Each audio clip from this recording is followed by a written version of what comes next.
What's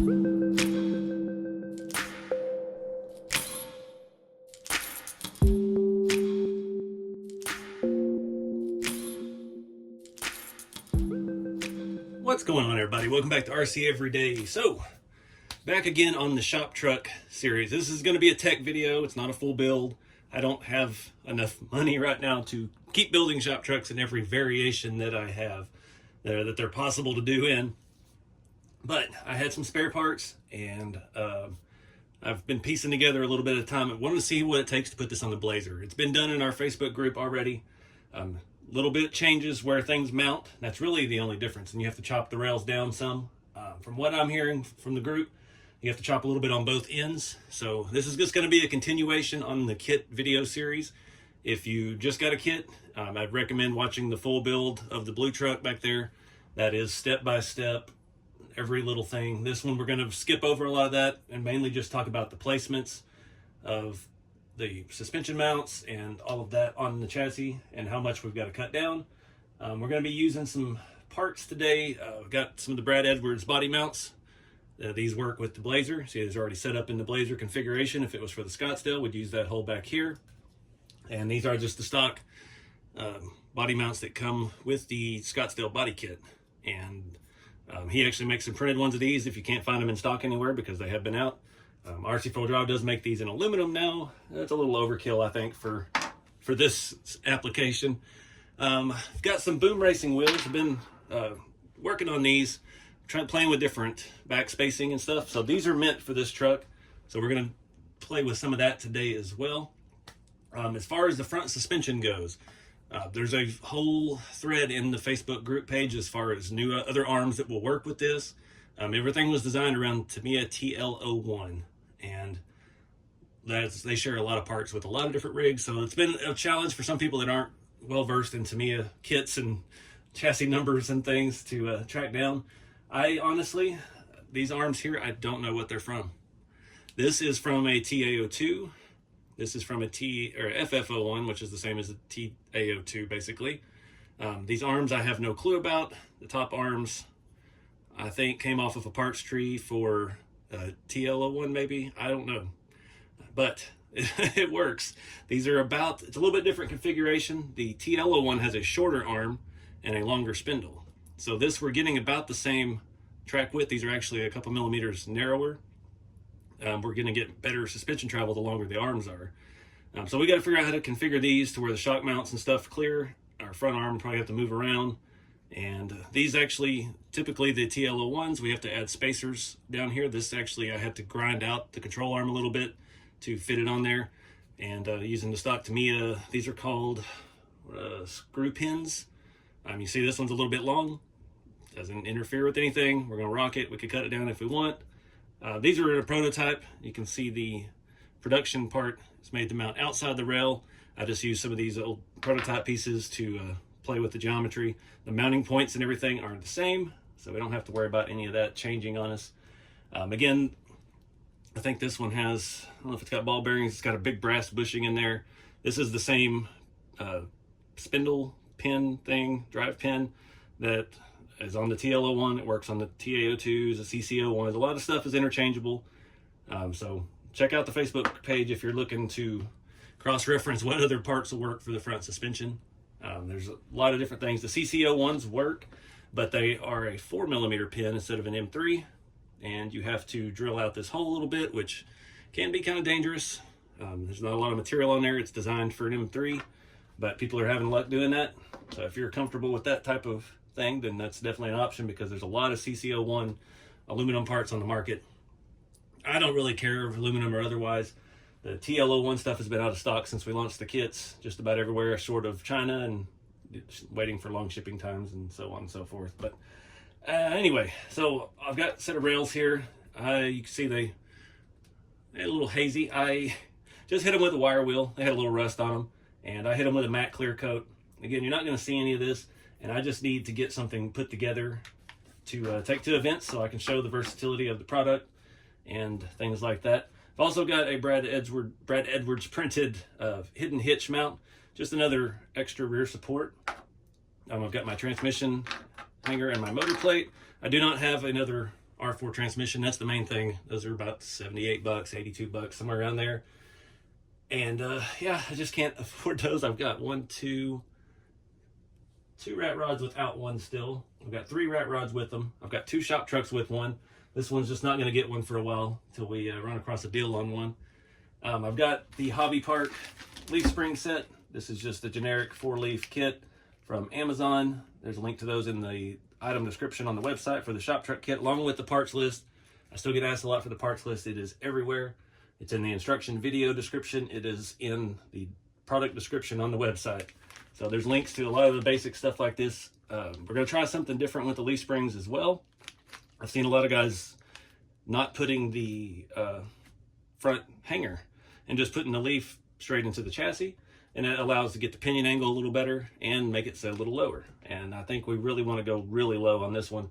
The only thing I haven't found yet is front shocks. I am missing front shocks, and I've got to steal some off of something because I can't wait any longer to put this truck together. It's going to look fantastic on these boom wheels, and I don't want to wait any longer to see it. Other than that, I've got some leftover hardware from the Scottsdale body kit. These are M3, but they're self-tapping. They're coarse thread, which is perfectly fine for our 3D printed parts. I'm just doing it because it's easier than trying to thread a fine thread in. It's definitely not required. Any M3 hardware will work. So, also, I've got a Boom Racing. This is a different one. This is a BRX 80 complete rear fat axle. This one was a little bit cheaper. It's for their leaf spring truck, so it doesn't come with the 4-link mount. I think this one was only around $88, $89. The one with the 4-link mount has a red cover, and I think it's around 105 bucks. So I went with this just to save a few bucks. We're going to put leaf springs on it anyway, so we don't need any of those parts. And yeah, we're going to play with that as well. The ends of these axles are removable, so we can clock the center and set the pinion gear, which I missed that the first time when I built the red truck. I put the angled blocks in and all that, and everybody's like, you know, you could just turn the axle ends. I was like, I do now. Just one of those things I overlooked, but sharp people in the group picked that up. So I think that about covers it. I'm going to start. All right, so I've got a loose plan figured out. I did want to touch on one thing. You can see there's a little bit of powder built up in here. Yeah, just might have to knock it out because it won't come out once you put the pin in. So just something to look for. They sandblast these, and they sometimes don't always do the best job getting everything out of all the spots. So there's still even a little bit up here in the shock mounts, but shouldn't affect anything. Just if it's not going in, see that powder just blew out the other side. Typically the ones that are really heavy in powder like this, that's why I have them. I don't let them go out, but can't check 1,200 parts by myself. So, all right, so back to plan here. Get this thing put together with the new mount, and then we'll start figuring out the placement on that. I've got a loose idea of everything on the back. These mounts, these body mounts do limit you just a little bit. As far as, we only have 3 options for the front mount. So we're going to be on the back mount there and the front mount on the rear. They are a little bit versatile, but it starts mangling your mind up because you got 2 sets of holes you're trying to work with. But yeah, it looks like our front leaf spring mount will be in the very front hole. If you're going to run the actual hanger, that might move it back just a little bit and throw you off. So it's something to take into consideration as well. But we'll keep going. All right, guys, doing some work on the front suspension. I've got one side done, making stuff. So I've got these cheap plastic rod ends here. It's the only ones I have short. I've kind of depleted my supply. So I'm going to put about a, what size was that? 14 millimeter grub screw in it. I've got a 3 millimeter spacer, and I've got another rod end the exact same length. I may have to screw that down just a little bit more. That's what I need for the upper link on this. Doesn't have to be fancy touring car turnbuckles or anything like that. That would work, but I'm just using some cheap plastic rod ends and spacers and grub screws. Basic assembly of everything. This works with these arms. I like these longer arms and the shorter spindles. That makes it actually stay and jive a lot nicer. I think I've got it set pretty well. We can always take 1 millimeter or 2 out of that top if we need. We might have just a hair. It looks pretty even. I don't know if we've got a little negative camber. We'll just have to see. You see all this stuff with all these Tamiya parts are reversible. So you see the shape of the arm. I want the shock at the back because that's how square body trucks were. So I've mounted the arm that way. I want the steering to the front because that's where the servo mount is. So I've mounted this way. This piece here, the C-hub thing, has a notch on one side and not on the other. So I just flipped those around from side to side. So this wasn't at a bad angle, and everything works and jives nice. I did notice one of these, it's this one of these is cracked. Unfortunately, that's the curse of old Tamiya plastic. It'll get the job done for now. We'll upgrade that when we get there, but I'm gonna throw the other suspension side together, and yeah, it's looking pretty good. All right, guys, it's the next day. I just ran out of time yesterday, but I've got one side sorted out, and lots of confusion. I just ran out of time. I didn't have time to really think about what I was doing. So we're back to Brad's body mounts, and got it worked out. I was talking with him on some ideas and things with it. I got the chassis cut down for the Blazer. Pretty much everything is in the same spot as the build video for the truck, except for the rear suspension. One thing that's up to you doing it this way with these body mounts, the only way it will work is if you mount the leaf spring like this or drill another hole for the hanger. If you're not looking to go for super slammed and low, then you may want to go the other route where I just use the post, or you can even make new holes in his mount and put the post wherever you need them, honestly, because it is just a printed material and easy enough to manipulate. I was copying the shop truck though, and I went to look at the front suspension, and I'm like, I know that lines up perfect with the body. These arms, everything's in a different orientation than it is on the TL01 arms. So instead of it being back about 3 holes, it's actually 1 hole from the front of the range of movement on the chassis. So it all depends on what you're running, where your front mounts go. This actually worked out really well building it like this 1/2, because now we can take the other side and we know exactly where to copy everything, and things like this need to be mounted before you put the halves together. Our front suspension needs to be mounted before we put the halves together, and then yeah, after that it's super easy. We just put the 2 halves together. One thing with doing our leaf spring that way, there's not a lot of shoulder bolts for these that are long enough to actually get a nut on it. Somebody has to make them. None of the Tamiya stuff I have or RC4 drive, they are not long enough to use in that orientation. So I was talking with Brad again. He had some awesome little brass sleeve that he just found laying around in his parts bins that worked out fitting the eyelet of the leaf spring. I actually got some fuel hose like we used to do back in the Tamiya Bruiser mod days, and put these in the eyelets of the leaf spring. So I made my own little bushing. Fits very tightly, but it's going to work out fantastic. I'm using a longer bolt, a scale bolt, and I've got one of the flared washers that come with those from Locked Up RC. And yeah, I'm just kind of pressing these in, and it takes a little bit of work. I already lost one in the floor doing that, and then I put it in the wrong leaf spring when I found it. So I've been having a great time. But yeah, you just basically making your own bushing, and it actually presses in like a real bushing. If you really wanted to, you could probably open that eyelet up a little bit. I'm not gonna do that because I don't like messing with tempered steel, and it'll lose its magic and wonderment. And we need to make sure we're putting it in the right way before we do it. So I'm going to show you more of this on the other side. I've got to get the rear end out as well, because we need to start looking at that. There we go. We'll just press it in, get it all the way through. Boom. So let me show you how much we cut the chassis. So doing it this way, you don't have to cut the front. Almost exactly 1.25 inches off the back of the frame. So 1.25 inches puts it at kind of the middle of the second hole on this section here. So right in there. So I'm going to go chop that one off. And before we put together, I've been doing this one while it was on the truck, so it was a little sketchy. You don't want to hit your 3D printed parts on the belt sander when you're cleaning up your metal. They will disappear. Starts eroding away. And then we'll start bolting everything up, and I'll show you kind of how it goes together. All right. I think I've got this on, I got the leaf spring on, I got the front suspension on. I think I'm going to start here in the middle.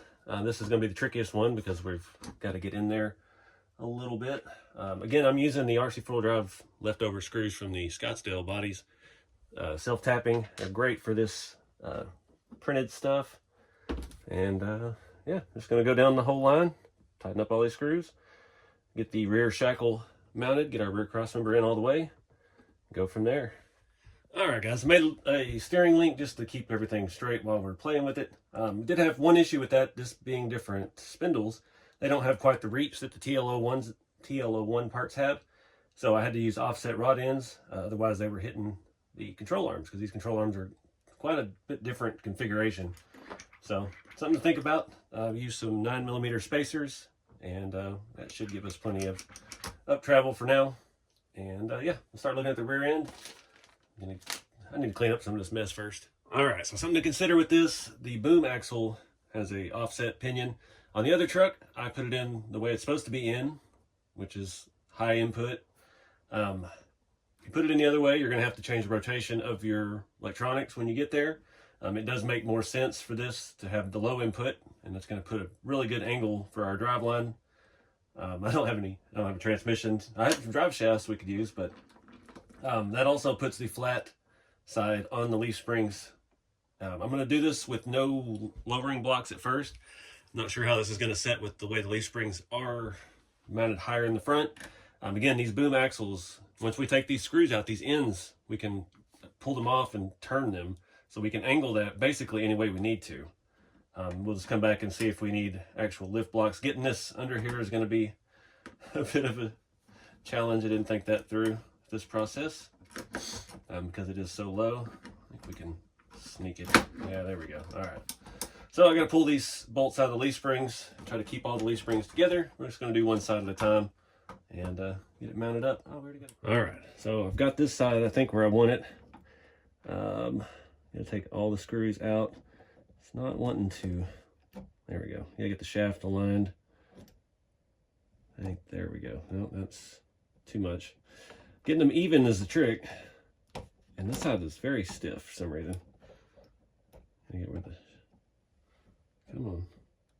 That one's not wanting to play. Is that it? I think that's it. All right. Get all this back together. All right. We're definitely going to need to notch the frame with the leaf springs mounted like this. I know there's a couple of guys, Brad included, that have a C-notch in the group page, but look how straight our axle is. So we're perfectly forward. It's going to work out real nice. We just have no up travel. So definitely going to have to hit up Brad about the C-notch situation. See if we can get us one of those. We could add some more leaves to it and stiffen it up if we really wanted. But for now, I just want to get it rolling and see what it looks like. Figure out this boom, or this pro-built wheel situation, get them where they need to be. So that's what we're going to look at next. I've got some different hubs for those, trying to figure this all out. So I'm going to get the body, we're going to get this mounted up to the body because that's going to determine what hubs we put on these wheels and get everything tucked underneath and spinning freely. All right, guys, I messed up. I got a little too greedy, trying to widen out the fender wells a little bit with Dremel. You see that side a little bit. These wheels just did not want to fit, even with the narrower hexes. It was just barely catching the lip, and I got through on this side in one spot, so it is what it is. I got too many other things going on right now, and I just got carried away. But where are they? Let me grab the other boom narrow hexes. We're going to have to run the narrow hex on all 4 on here to get it all jiving right. So grab those real quick. All right, so we've got that big long part number here. These are 0mm offset 5-lug version 2s. And from what I'm understanding, these are version 2 of the wheel. So I got version 2 of the hexes. We're going from that, from a 12mm hex to just the pin. Saves us a few millimeter. In doing so, we have to add a shim, which comes with the hardware. One of these little metal shims in the front so the bolt doesn't bottom out. It's a lot of hardware out on the table right now. So, yay. I got to take this apart. One thing, these are the wides. These did not come with the scale bolts that the narrows did. I don't know why they did that. These came with those type of screws for the lug nuts. This came with actual scale bolts. Luckily, I had another set of these, so I robbed the scale bolts from it, so we have a matching set all the way around. Definitely want to have scale lug nuts with it. So this is just a couple screws holding that in. We'll swap that on. I'll go ahead and add all the rest of the screws on the back here. It does every other one to attach the wheel together. And again, these wheels are completely versatile. We could flip this around the other side and that would tuck it in nice and tight. But I want that lip in the back. That's part of the look that I'm after. So I want them completely reversed as far as they'll go.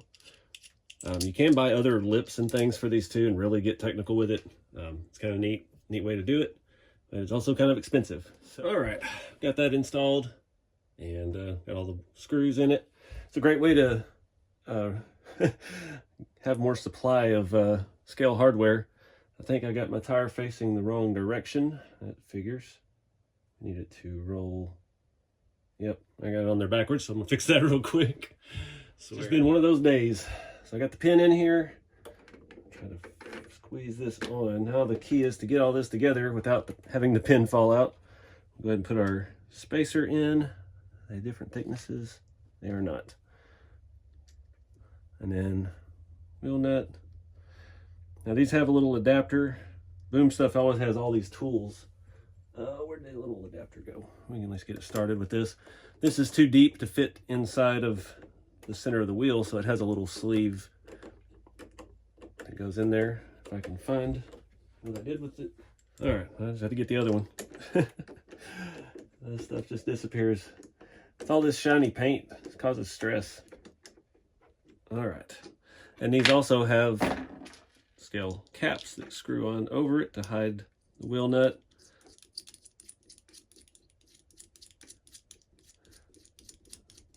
I don't think there's a tool for that. Not that it comes with anyway. Nothing that came with fits it. So we'll just do that by hand tight. Put the other one on and we'll move on to the front. All right, last one. Finally, got the hex off, got the pin in, got everything on. Found my two missing scale lug nuts. So we are ready to rock and roll. Looks like I got the tires all facing the right way.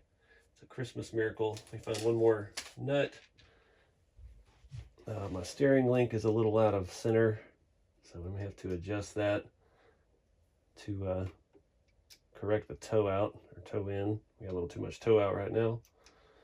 Oh, come on. I picked a bad angle to try and do this. Come on. All right. Oh, there's the other adapter. I found it.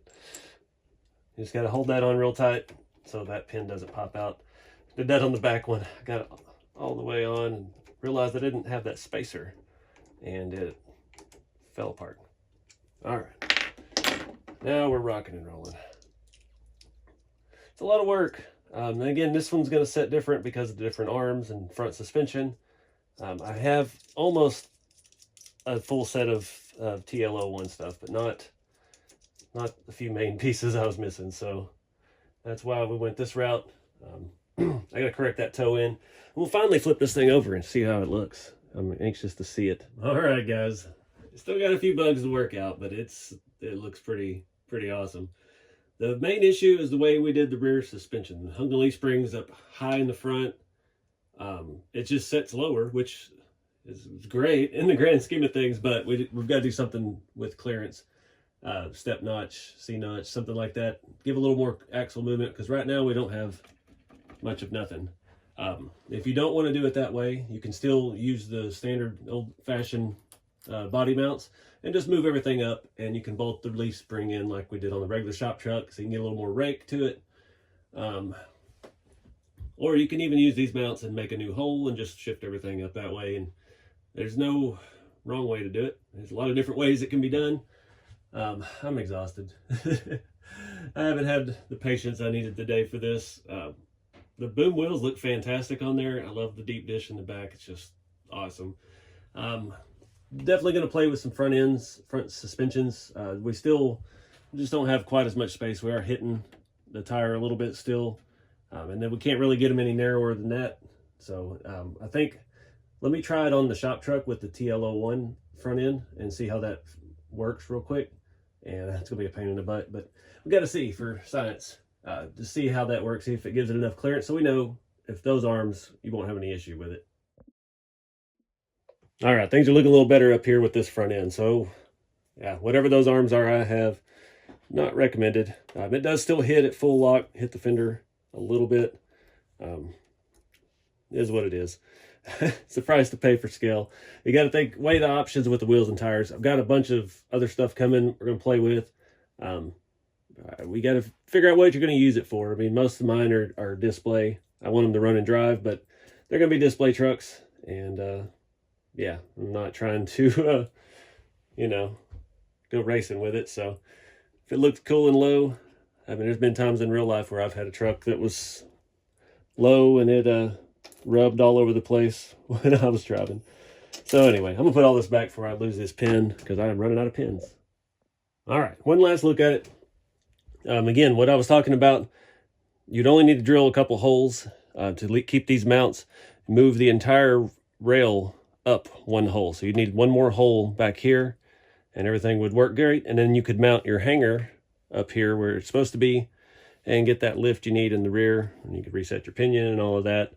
So something to think about, another option. We may do this in the future because I'm real OCD about suspension geometry. Although we don't have much travel, I don't like that the leaf springs are angled. It just bugs me for some reason. So I'm thinking we may do that. That way, if you do that option, you will have to trim the front just a hair. Most likely, well, it might fit in the bumper. If not, it won't be much. But it's another option. These things are completely versatile. You can do all kinds of stuff with them. I want to show you all the parts that we used, all the boom wheels and the adapters and the tires. Just so you have those. If you're looking to do this with the tires and wheels. Again, the front wheels and the back wheels are different. You can pause that and see that because that's a ridiculous part number that I'm not going to read out loud. Then our hubs, I had to buy 4 of these to put on all 4 corners. And then our tires, we have 2 different ones. The Traxxas 8369s and 8370s. Again, these are the 1.9 response with foam inserts. And you have front and rear, so you have narrows and wide. And they fit on the wheel really well. I think part of my steering problem actually is I've got a little positive camber. I did adjust those upper control arms once earlier in the video, and I think I need to adjust the spacing on those again. That may be the main issue. Let me do that real quick. All right, I couldn't leave well enough alone. I wanted to lift it back a little bit. So what I'm going to do, if my punch will work, it's acting up.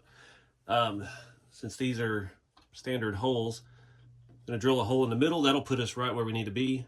And yeah, we'll just mount it up that way. That way we don't have to redo the entire frame. And yeah, we don't have to make any holes in the frame. We can make a hole in the part and go with that.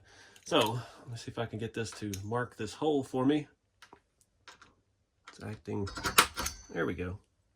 All right. Now we're rocking. All right, guys. Even better solution. I've been checking with this all day. I'm happy with it now. So instead of doing the shackle thing, I had already drilled the shackles out. They were looking kind of rough. I wasn't real thrilled with my preciseness of the drilling, we'll call it. So I decided it'd be easier just to drill holes in the chassis rails. I moved them up about 5 millimeter, and our pinion angle is still pretty good. We could reclock that later once we get our actual drive line in.